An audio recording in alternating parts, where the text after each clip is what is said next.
आप सभी से एक क्वेश्चन मैं पूछता हूं, क्या एक सो कॉल्ड जो निम्न जाति का व्यक्ति है वो हमारी सामाजिक या फिर राजनीतिक प्रशासनिक व्यवस्थाओं में कितनी भी ऊंचाई पर चला जाए, क्या वो सुरक्षित है?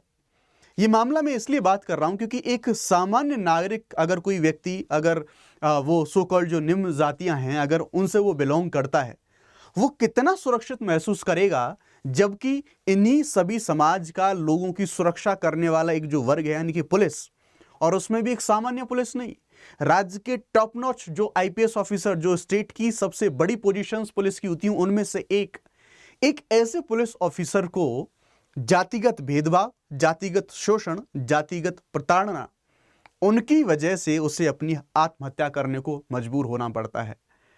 मुझे यह कहने में कोई भी कैसी भी कोई डाउट नहीं है कि अगर वास्तविकता ऐसी है तो सच में ये आज भी हमारे समाज के ऊपर एक बड़ा कलंक बना हुआ है। क्योंकि विडंबना समझने की, उस व्यक्ति की परेशानी समझने की कोशिश कीजिए जिसने अपने जीवन को समाप्त कर लिया। और अगर इतने शक्तिशाली, इतने पावरफुल व्यक्ति को सुसाइड करना पड़ा, तो आप सोच के देखिए एक बार, जो आम व्यक्ति जिसके पास कोई सच कोई पावर नहीं है, एक आम जीवन वो जी रहा है, उस व्यक्ति के साथ समाज में कितनी जो प्रताड़नाएं हैं वो होती होंगी। दरअसल ये मामला है, काफी ज्यादा हाईलाइट हो रहा है। आप सब लोग जानते हैं, हरियाणा के अंदर एक सीनियर आईपीएस ऑफिसर हैं, उन्होंने अपनी सुसाइड कर ली। वाइफ उनकी नहीं थी घर पे, वो विदेश गई हुई थी सीएम के साथ में। उनके द्वारा आरोप लगाया गया है, उन्होंने एक सुसाइड नोट छोड़ा, लगभग 8 से 9 पन्नों का सुसाइड उनके द्वारा छोड़ा गया। और इस सुसाइड नोट में उन्होंने सारी चीजों को यहां पर बताया।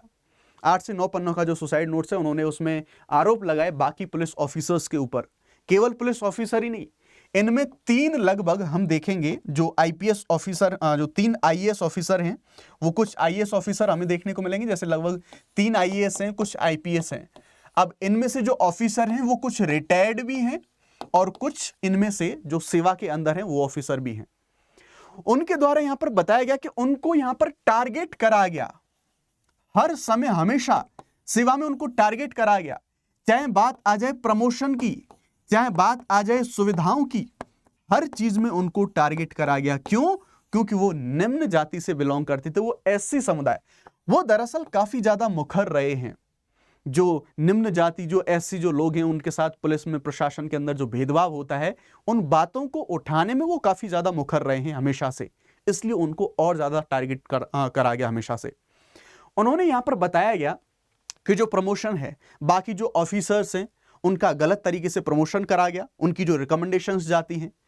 साथ ही साथ उनके द्वारा कई चीजों को और उठाया कि वो चूंकि निम्न जाति से बिलोंग करते थे, इसलिए उनको जो ऑफिसर्स को जो पद के हिसाब से, जो सम्मान के हिसाब से, जो उनकी रैंक है, जो पोजीशन है, उसके अकॉर्डिंगली जो व्हीकल दिया जाता था, उनको जो कार दी गई थी, वो सबके इक्वल नहीं दी गई थी, इसलिए उन्होंने सरकारी कार को वापस कर दिया था।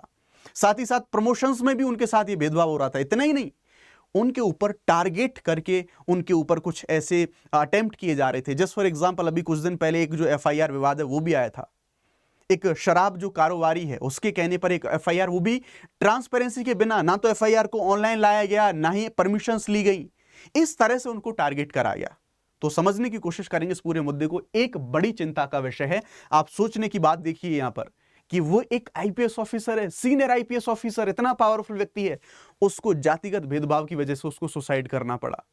तो बहुत बड़ी समस्या है। सरकारें, व्यवस्थाएं, हम कानून लेके आ रहे हैं, एससी एसटी एक्ट हम लेके आ रहे हैं, क्या रिलीवेंस है, वास्तविकता जमीन पर क्या है, ये एक बड़ा क्वेश्चन उठाता है। यहां पे हम देखेंगे Haryana IPS officer who died by suicide accuse senior in 8 page note. यहां पर उनकी वाइफ है, उन वाइफ के द्वारा कुछ जो आईएएस आईपीएस ऑफिसर्स हैं उनके ऊपर एफआईआर दर्ज कराने की जो मांग है, कार्रवाई की मांग है, वो मांग भी उनके द्वारा यहां पर करी गई है। और उन्होंने सुसाइड नोट में उनके द्वारा कुछ जो टॉप ऑफिसर्स हैं उनके नाम यहां पर लिए गए हैं। काफी सारे ऑफिसर्स हैं जिनके अगेंस्ट में उनकी वाइफ के द्वारा जो एफआईआर कराने की बात भी यहां पर करी गई है। आप देखेंगे गोली लगने से घायल अवस्था में जो आईपीएस मृत पाए गए थे, जातिगत पूर्वाग्रह, ये और जो प्रशासनिक मुद्दे हैं उनके खिलाफ आवाज उठाने के लिए वो काफी ज्यादा फेमस थे और वो आवाजें उठाते थे, इसलिए उनको और ज्यादा टारगेट किया जाता था और अंततः जीवन लीला उनको अपनी समाप्त करनी पड़ गई इन प्रताड़नाओं, इन शोषण की वजह से। हम देखेंगे, समझेंगे, ये दरअसल 2001 बैच के आईपीएस ऑफिसर हैं, नाम वाईवी पूरन। उनके घर पर उनका जो डेड बॉडी है वो वहां से रिकवर करा गया। अपनी जो सर्विस पिस्टल थी उन्होंने उस सर्विस पिस्टल से अपने आप की गोली मारी और बेसमेंट में इस काम को उन्होंने अंजाम दिया। बेसमेंट था उनका, वो दरअसल साउंड प्रूफ था, इसलिए बाहर ज़्यादा आवाज़ नहीं जा पाई। तो हम यहाँ पर देखेंगे कि 8 पन्नों का सुसाइड नोट मिला है और मानसिक उत्पीड़न, जातिगत भेदभाव, सार्वजनिक अपमान उनका करा गया और वरिष्ठ अधिकारियों द्वारा लगातार प्रताड़ना करेगी, इनका उल्लेख यहाँ पर किया गया। तो कई बार जो चीज़ें, जो सेवाएं या फिर जो ओहदा हमें दिखता है, समाज का कुछ ताना बाना, समाज की संरचनाएं कुछ ऐसी बनी हुई हैं कि वो बहुत अंदर तक जो बुराइयां हैं वो जड़ जमा चुकी हैं कि इतने बड़े पद पर, इतने बड़े ओहदे पर बैठे हुए व्यक्ति के साथ भी ऐसी चीज़ें हो रही हैं। अधिकारी ने अपनी सर्विस रिवॉल्वर से गोली मार के जान दी और जो बेसमेंट में उनकी जो डेड बॉडी है वो डेड बॉडी मिली। डेफिनेटली जब आप पढ़ेंगे तो बहुत व्यथित करने वाली घटना है। एक आम व्यक्ति का क्या होगा। हाउएवर आप अपना कमेंट सेक्शन में अपना ओपिनियन इस पूरे केस के ऊपर जरूर ड्रॉप करें, अपना जो आपका एक ओपिनियन है वो जरूर बताएं। एक और मामला था जो, जैसा मैंने बताया कि उनको टारगेट किया जा रहा था, एक शराब कारोबारी के द्वारा उनके ऊपर एक झूठी एफआईआर, क्योंकि वो कुछ एक्शंस वहां पर ले रहे थे।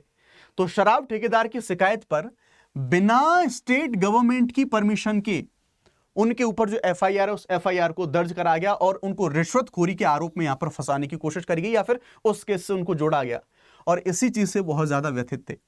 सच्चाई क्या है, इन्वेस्टिगेशन का मामला है, लेकिन यह आप जानते होंगे अगर कोई ईमानदार व्यक्ति है, अगर उसके साथ ऐसी चीजें होती हैं, टारगेट होती हैं, तो इंसान कहीं ना कहीं हिल जाता है अंदर से, ठीक है, भरोसा उठ जाता है उसका कई बार।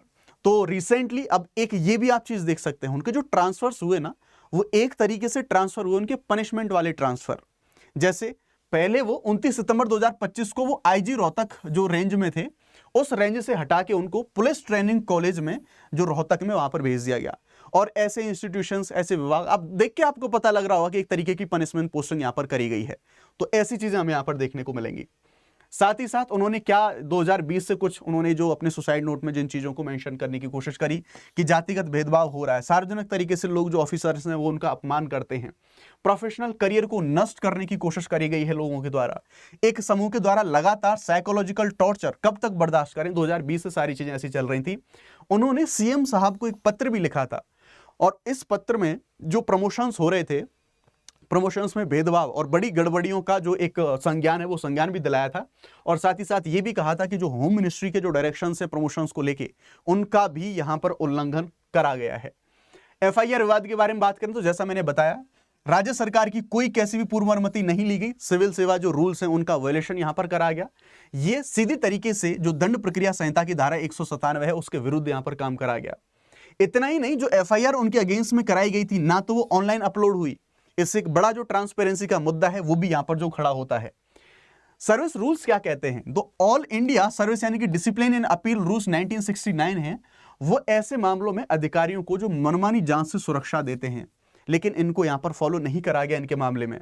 और ध्यान रखिएगा, अगर इन्वेस्टिगेशन में जो जातिगत उत्पीड़न सिद्ध होता है तो ये पूरी तरह से मामला बनता है एससी और एसटी एक्ट का, और इस एक्ट के तहत जो भी सारे के सारे ऑफिसर्स हैं, जितने भी सारे अधिकारी हैं, उन अधिकारियों को यहां पर गैर जमानती तरीके से जो अपराध के तहत में अरेस्ट किया जा सकता है, उनको यहां पर सजा हो सकती है। लेकिन अगेन बात वही है कि सिस्टम में चीजें इतनी जड़ जमाए हुए हैं कि इनका साबित होना भी तो जरूरी है, because there is the part of system, वो भी इस समय पर तो बहुत मुश्किल है चीजों का साबित हो पाना।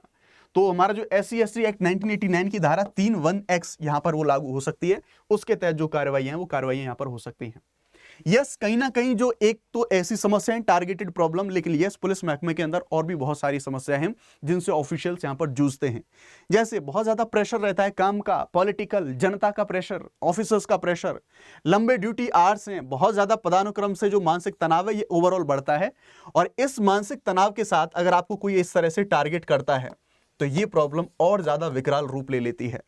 वरिष्ठ अधिकारियों के लिए काउंसलिंग या फिर शिकायत निवारण प्रणाली है वो वैसी नहीं है, वो तो जो जूनियर ऑफिसर्स हैं उनके लिए भी नहीं है ऐसा कोई सिस्टम।